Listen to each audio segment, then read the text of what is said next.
It just might be the greatest sports franchise in the history of sports. A place where legends are made, and there's always something to talk about. Get ready to immerse yourself in pinstripes. Start spreading the news, hosted by Paul Semendinger and E.J. Fagan, a couple of doctors with a prescription for Yankee fever. And now, here's Dr. Paul Semendinger and Dr. E.J. Fagan. Get ready to start spreading the news.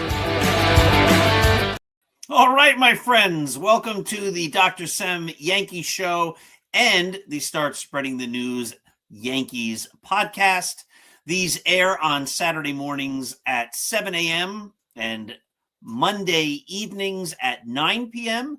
EJ and I do the Start Spreading the News podcast, and we really haven't done much of it this last year because I've been working, and I have just 500 million Monday night meetings, and that's just gotten in the way of us being able to do those shows. So we will be back doing those shows live, hopefully, once July rolls around. We keep delaying it, but the delay is always on my end because I'm just too busy. But I'll be retired again soon. By the way, I didn't do this last week. Let's make today a great day. How do you make your day great? It's simple. You look around the world and you notice the good, you take the good, you put it in your heart and you cherish it, and then you spread it forward. Sometimes people say, Dr. Sem, there is no good. I say there is. But if you can't find any good, then go out and create your own. Do something nice for somebody else. And then there's good. And then you can cherish it. And then you can give it away. Remember, when we give love, it comes back to us in greater amounts than we ever gave. Now, speaking of good, I have one of my dearest friends as our special guest. But I would be remiss if I didn't say that this show is brought to us by Artemisia Publishing, a fantastic publisher located in the United States of America. They publish a gazillion different books in a variety of different genres. And they, of course, have published numerous of my books, including the Motivational 365.2. If you think there's something you would like to do and you're afraid you can't do it, read that book. That will motivate you to do it. Roy White's From Compton to the Bronx, the wonderful The Least Among Them, my newest Yankee book, The Greatest New York Yankees by Uniform Number. Mike Whiteman, by the way, who is our special guest, has helped on numerous of these books as an important editor. And of course, the greatest novel ever written. If you have not read Scattering the Ashes, your life is incomplete. Complete your life. Make your life one that is totally perfect in every way by enjoying my great novel, The Scattering the Ashes, also available on audiobook recorded by me. So that's the introduction stuff. And ladies and gentlemen, my dear friend, the wonderful Mike Whiteman. Mike, how are you? Paul, I'm wonderful. How are you? I'm doing great. It seems as though we were together not very long ago. You know, it just seems like yesterday. or maybe sooner. Maybe. Might have been just a little while ago. I was recording two shows in the same evening. By the way, this is the book I was talking about by Tom Stanton. It's called Ty and the Babe. Oh, yeah. And baseball's fiercest rivals. A surprising friendship and the 1941 Has-Been Golf Championship. This is a phenomenal book. I can't recommend it highly enough. Yeah. Hey, I got to say something. One of my favorite parts of watching your show is when you encourage us all to make today a great day. And, that's, sometimes we kind of get lost in our, in the baggage in our head and maybe, what's going on. And just that reminder is a good thing that we can, we may be limited what we can control in life, but we can control what's right here. And, correct. And there is good, even in our darkest days, there are good things that are happening. Mm-hmm. We're breathing, there's food, we have family, we have friends, we have shelter, there are kind people, there are nice things that are happening. And I think we need to spend more time remembering and appreciating those good things that are happening. And again, one of those good things is, if it weren't for Start Spreading the News, you and I would have never been able to meet up and become friends. It's amazing. And, it was it's about 8 years ago, I think. It was right before Aaron Boone was hired. Because I remember that was one of the first things that I wrote about. I think that there were two things I wrote about. And Giancarlo Stanton and Aaron Boone. Mm-hmm. And I remember we were terribly excited about Giancarlo Stanton, and we thought him and Aaron Judge would just smack 50 home runs because both of them had hit like 50 plus home runs in 2017. So we figured that they would just smack 50 home runs all the time. Maybe the excitement of Aaron Boone wasn't quite as much, but we were quite excited about Stanton and about Judge together. Yes, we were. And we were wrong about Stanton. He, unfortunately, I think we were right. It was a great move. It just didn't work out. Mm-hmm. But the hesitancy of hiring a guy who never managed before to help lead the Yankees to a world championship proved to be precise and poignant and prescient, and I'm trying to think of other P words. Perfect, because all these years later, Aaron Boone is still trying to figure out how to lead the Yankees to a world championship. I remember I was a big Girardi guy. I liked Girardi a lot. I love Girardi. I like Girardi.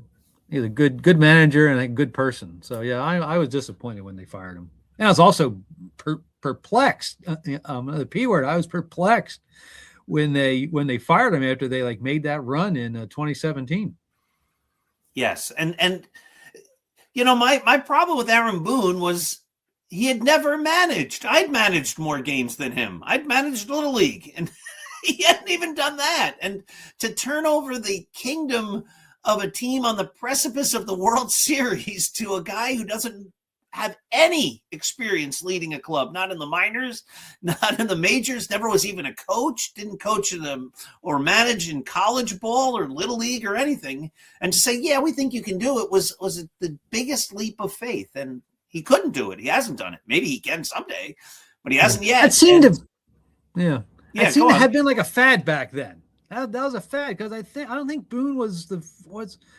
Well, I think there were some other guys like that as well. It just seemed to be kind of like a fad. I think it wasn't like Robin Ventura. Wasn't he hired as a manager without managerial experience? Maybe. I don't remember, but maybe.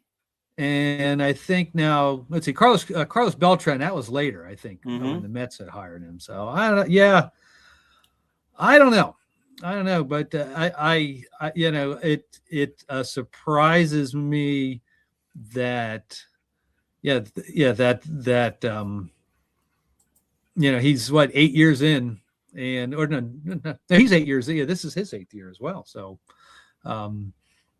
so I don't know who will last longer, Aaron Boone with the Yankees or me with Start Spreading the News. You would Start Spreading the News because you ain't going anywhere. I'm not going anywhere. No one else will have me. And I won't let you go. We'll have to have a big contract negotiation when major media entities says they're going to pay you millions of dollars and I have to keep you. That's going to be tough. Call my agent. I can offer you some good pizza in Hershey every now and again, and breakfast at some diners. That's done. They should have had me negotiate with Juan Soto. He would have stayed as a Yankee. Juan, I can't give you a lot of money, but I can bring you over for pizza. We got a good pizza place we can take you. Yeah. JoJo's Pizza in Hummelstown, PA. It's not so bad. Not bad at all. Not bad at all. All right, so I think today you're going to try to stump me with all sorts of random baseball trivia questions. I have no idea what you're going to ask, and if I get them wrong, that's half the fun. And last week we looked at baseball cards from Hall of Famers, and this week we're going to talk baseball by just starting with trivia and seeing where that leads us. Now these will be primarily focused on the Yankees. That's primarily good. Focused on the Yankees. That's in my wheelhouse. That's in your wheelhouse. So let me ask. So the first one I'm going to ask you is one that I just came upon recently, and that is, who was the Yankee starter in the first game at Yankee Stadium in 1923? All right, I think I know that. I think it was Bob Shockey. Bob Shockey. Yes.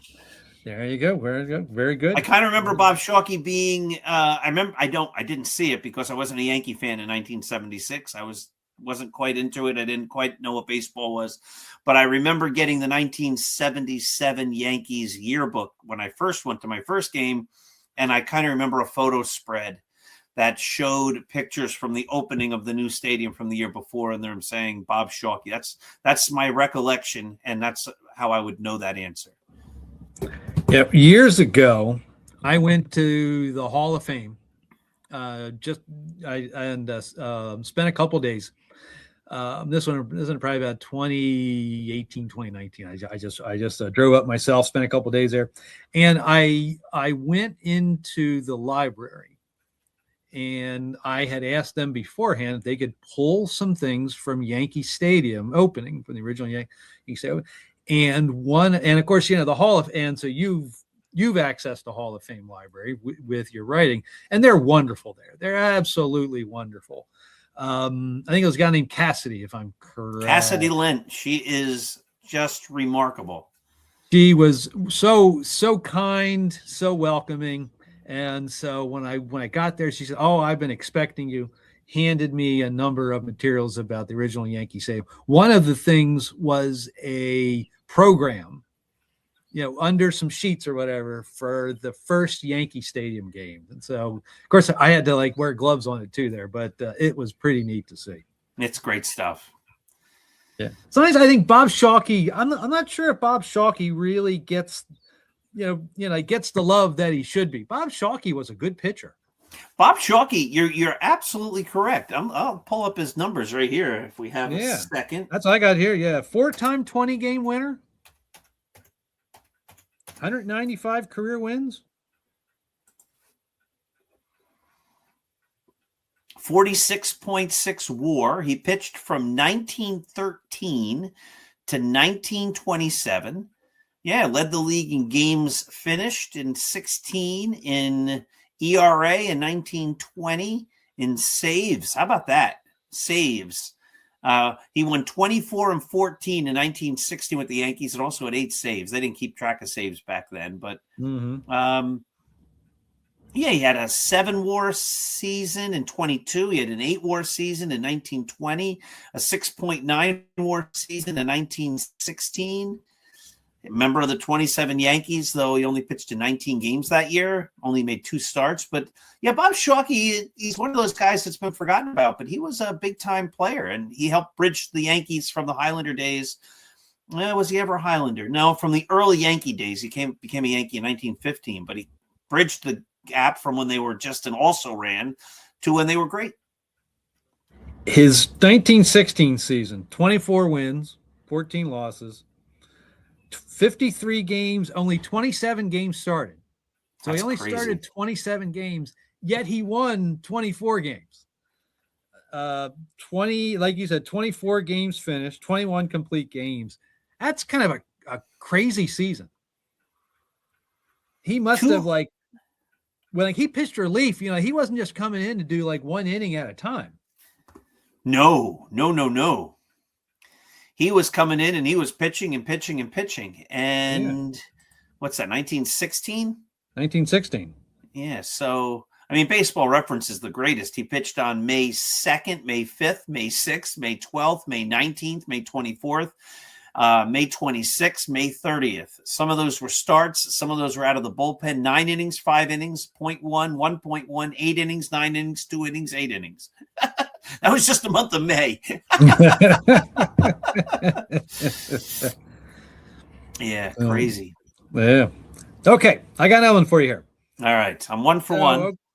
So before now, of course, we know Don Mattingly, one of both of our favorites, many Yankee fans' favorite player. His number was number 23. What was his number? No, that was not his first number with the Yankees. What was his first number? That's a great question. And it gives me an opportunity to plug the greatest new book I have, The Greatest New York Yankees by Uniform Number, where I go through and talk about every Yankee uniform number and who was the best at those uniform numbers. So, like, we highlight every single uniform number, and I pick who was the best player wearing that number. So Mattingly came up wearing number 46. 46. I'm 2 for 2. Then he sliced it in half. And his career took off. 23. Absolutely. Do you think Don Mattingly is a Hall of Famer, Paul? Yes. I mean, his overall WAR and all that, I think it's in the 40s. I think there's other first basemen who were better, like Keith Hernandez, who also belongs in there. If you asked me, you've actually changed my thinking on this, but if you asked me 10 or 15 years ago, I would have said, I love Mattingly. He's probably not a Hall of Famer. But, and I don't want to say watered down, but they have watered down. They've let many more borderline guys in. And this isn't to disparage Ted Simmons or Harold Baines, but Mattingly means more to the history of baseball, and he was a better player than those guys. Mm-hmm. And I know people disagree with the logic where you say, well, he's better than this guy. That guy brought the bar down to here, and he's better than them, so he should go in. Somebody's like, that's false equivalency or whatever. Well, no, it's really not. If you were better than guys that are there, you belong to be in there, and Mattingly belongs in the Hall of Fame. Mm-hmm.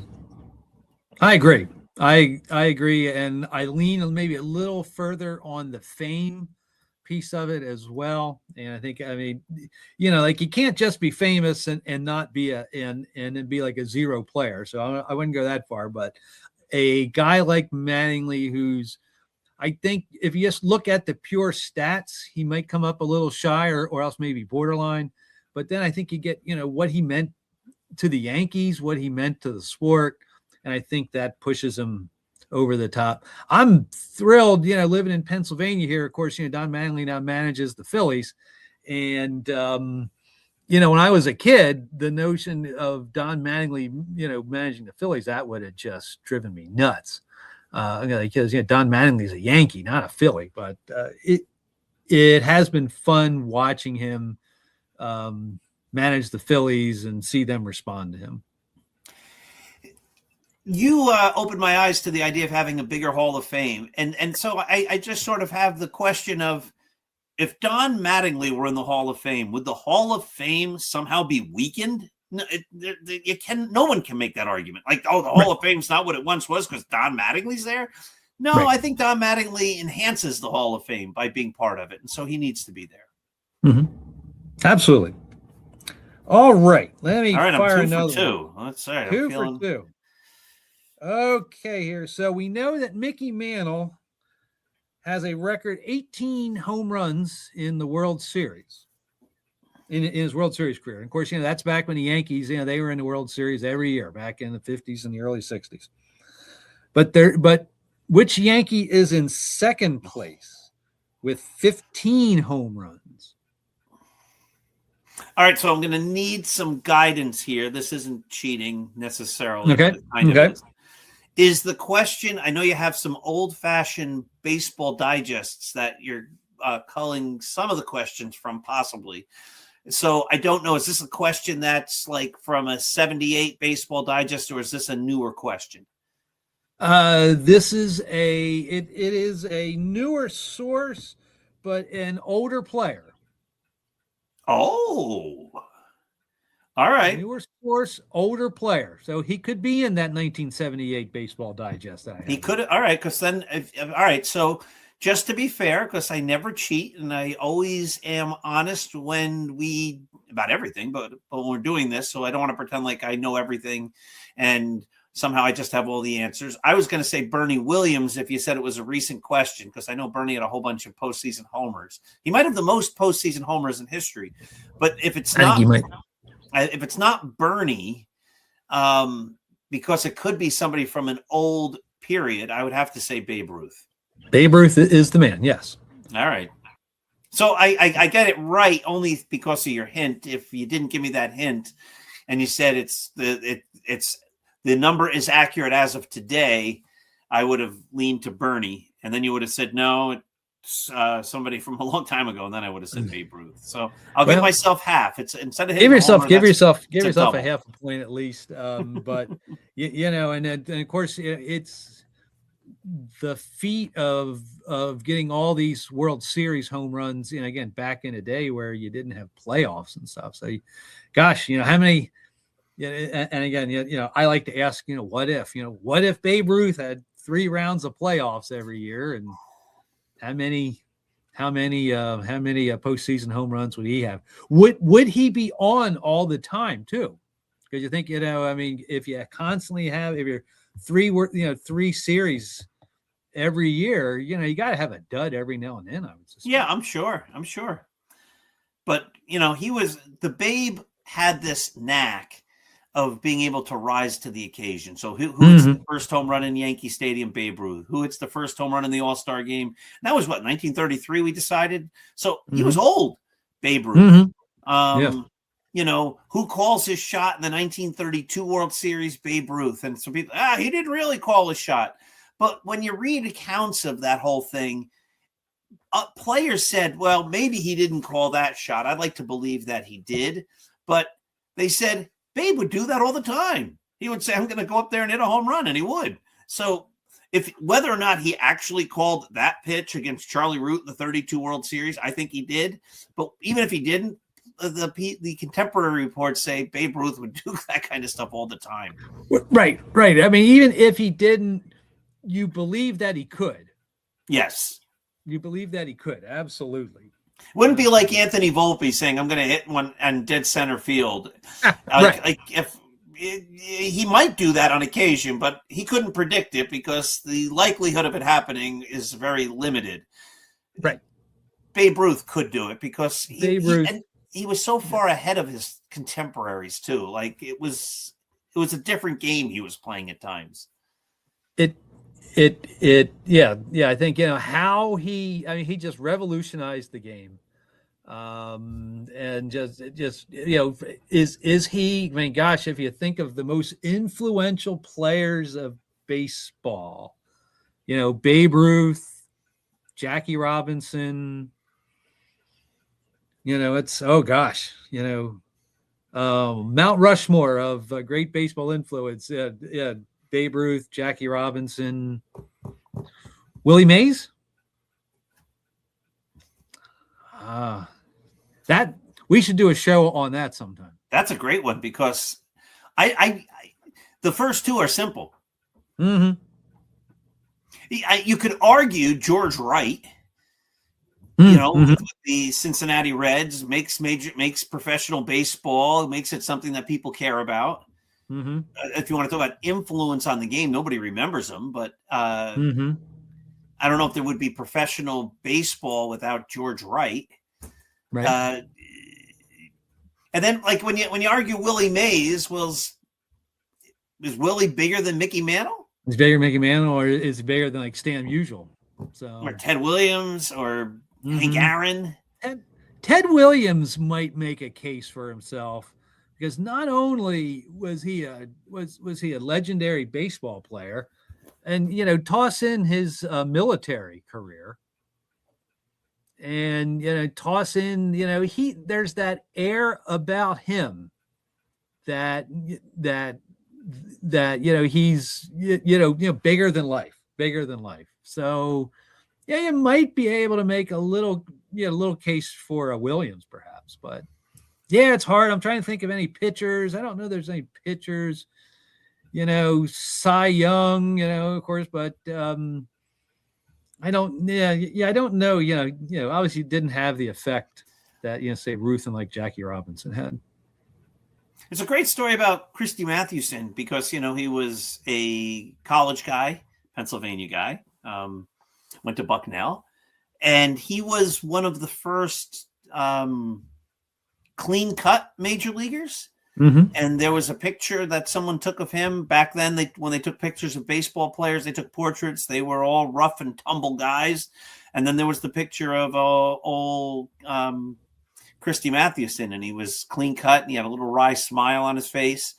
And a lot of people say back then he was one of the reasons that he brought dignity to the game. So you could say him, Lou Gehrig with his famous speech and ALS and all that. It's a great topic. Yeah. I think Babe and Jackie are easy, and I think the rest it becomes a big debate on who it could possibly be or who they could possibly be. Mm-hmm. Absolutely. So, okay. I've got another one here. In 1972, Yankees had a first baseman outfielder named Danny Cater. Mm-hmm. And he was traded to the Boston Red Sox. Easy. For who? Sparky Lyle. Sparky Lyle.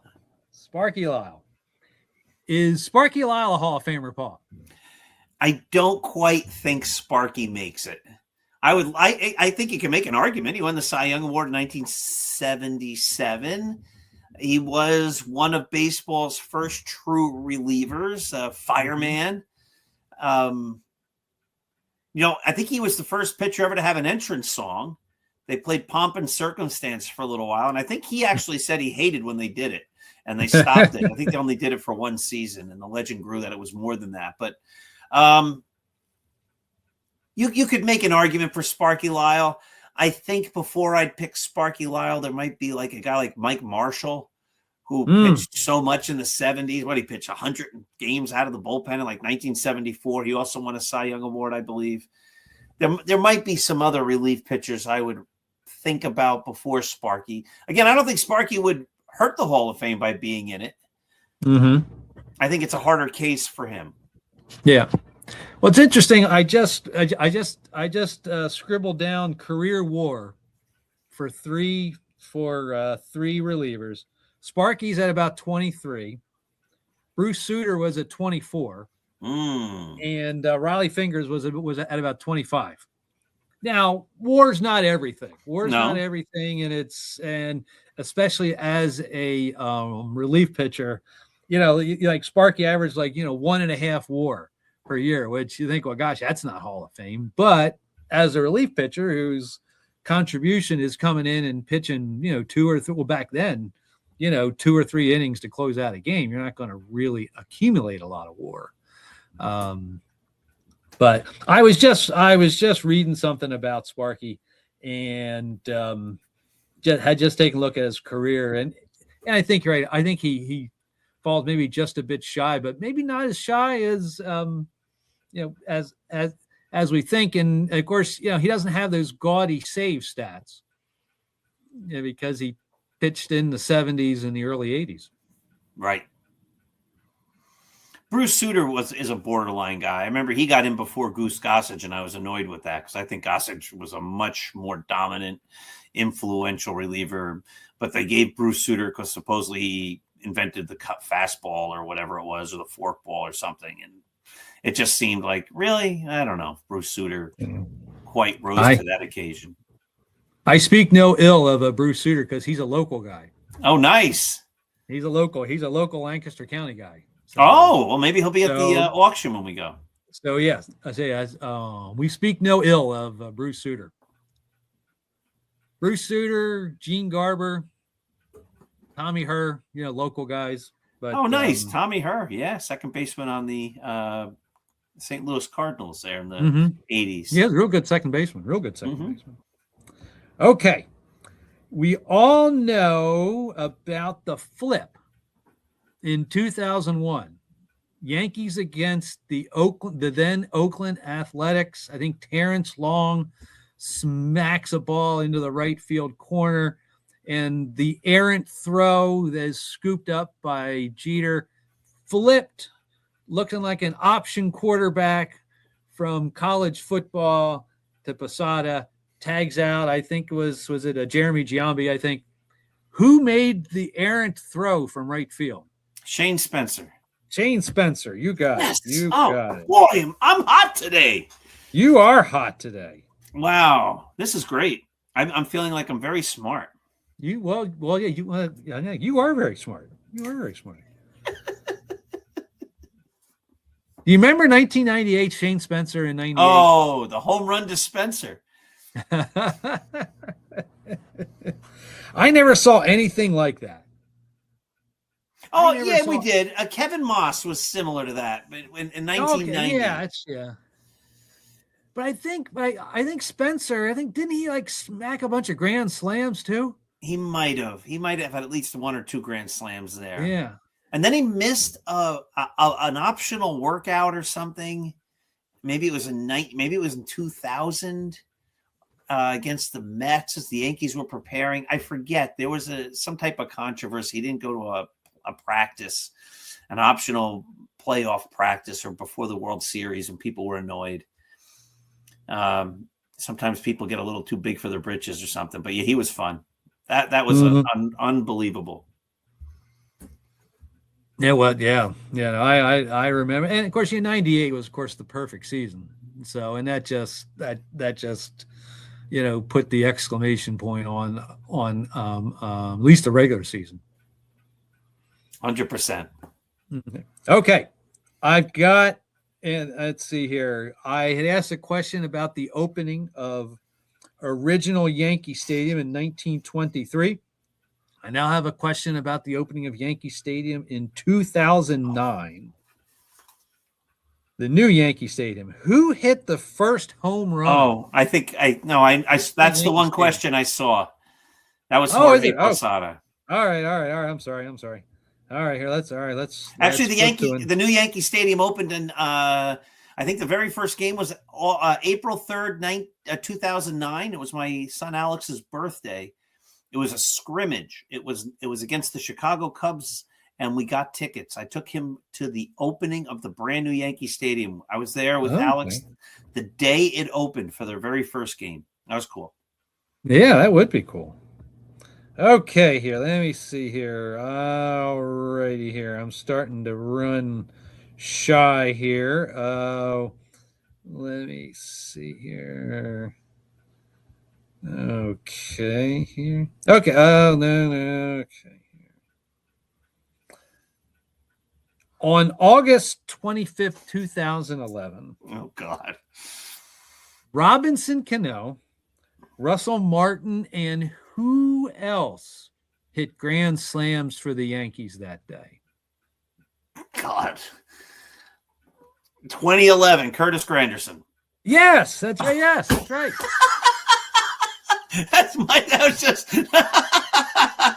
That was nothing more than a guess, a shot in the dark. That was just somehow you're playing basketball and you take the ball at the end of the gym period and you throw it in the air and it just happens to go in the net.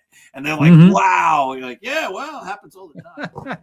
I'm glad you said it because I was going to start singing, the Grandy Man, the old John Sterling.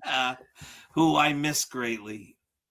Oh my gosh, he was so much fun. It was so much fun. Again, I don't want to besmirch the current Yankee announcers. They're professionals. They do their job. But John Sterling had a voice that felt like you were listening to a baseball game, and the current Yankee announcers don't have that. Their voice doesn't resonate like that. And I used to love to go to sleep if there was a game on and fall asleep to, and it'll be a 3-2 pitch to Jeter, swung on and bounced to short. And it was just rhythmic and the intonation and everything. It was just soothing. I've tried falling asleep to the modern day announcers, and it doesn't work. Yeah. And I miss that. Yeah. He was a classic, that's for sure. I loved him. All right, why don't you give me one more, and then we'll wrap this thing up.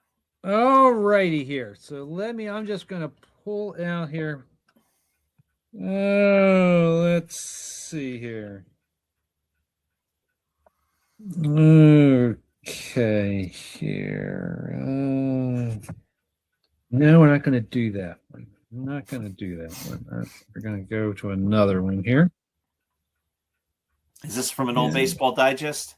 I was looking. I just love. I'll do a commercial. I just love Baseball Digest. You actually subscribe to the online where you can read every single issue. I do. You can read every issue back. I think the original Baseball Digest was like early 1940s. And so you can go back online, see every Baseball Digest. And That's crazy. It's just, I've used it so many times for my writing at to start spreading news.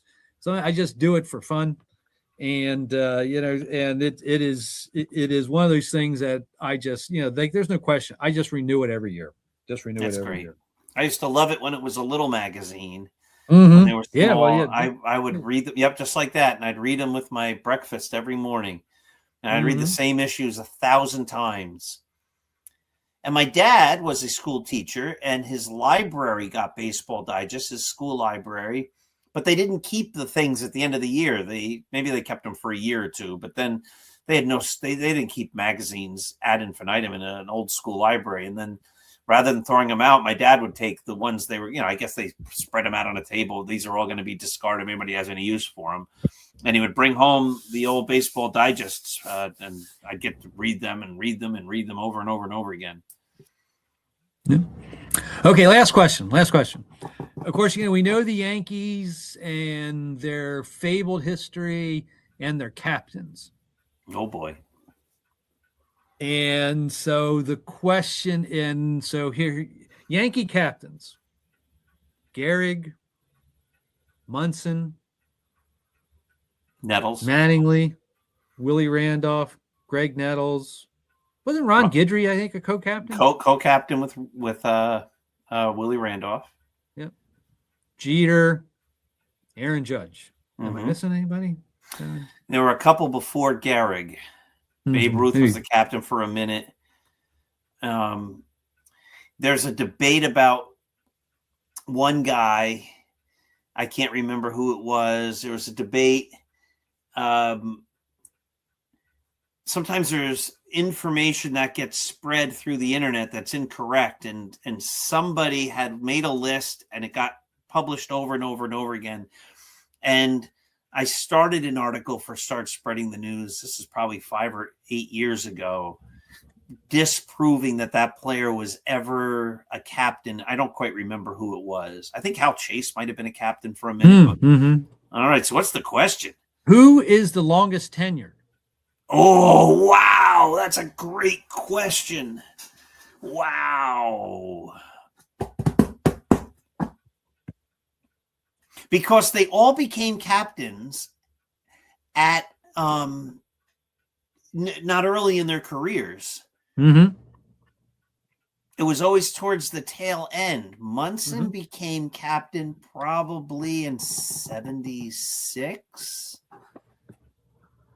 Or was it later?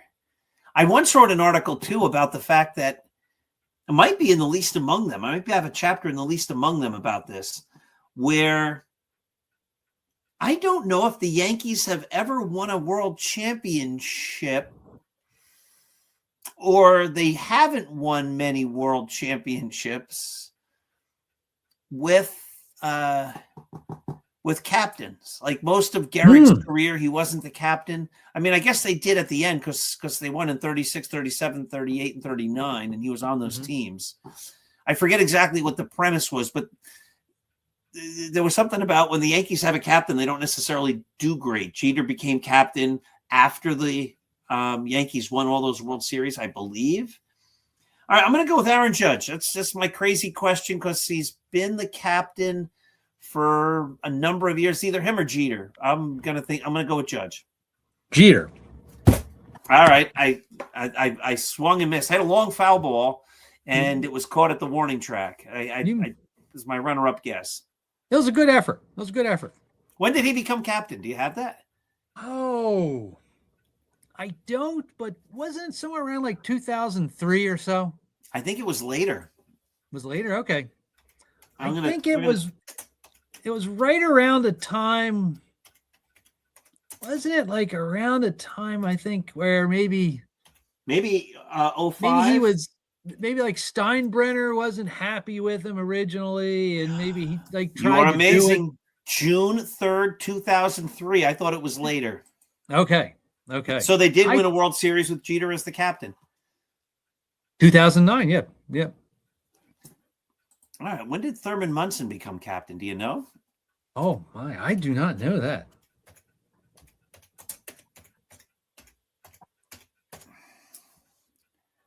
April 17th, 1976. Okay.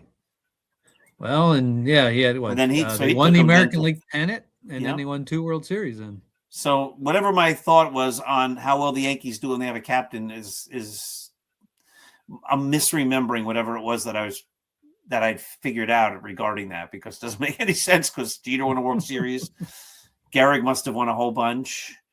Munson won 2. Judge hasn't won any. Mattingly didn't win any. With them as captains, Nettles and Randolph and Guidry never won any. So I don't know. Maybe it's the majority of seasons when the Yankees had a captain they didn't win. Right. Because Jeter only won 1 after all those years and stuff. All right. Mike, this was a great pleasure. This was always fun. Yeah, I appreciate the invite. Always glad to chat baseball with you, Paul. Me too. You're a good man. And thank you always. And have yourself a wonderful day. You do the same. All right, my dear friends, this has been the Start Spreading the News and the Dr. Sem Yankee shows. Have yourselves a wonderful day. Let's go, Yankees.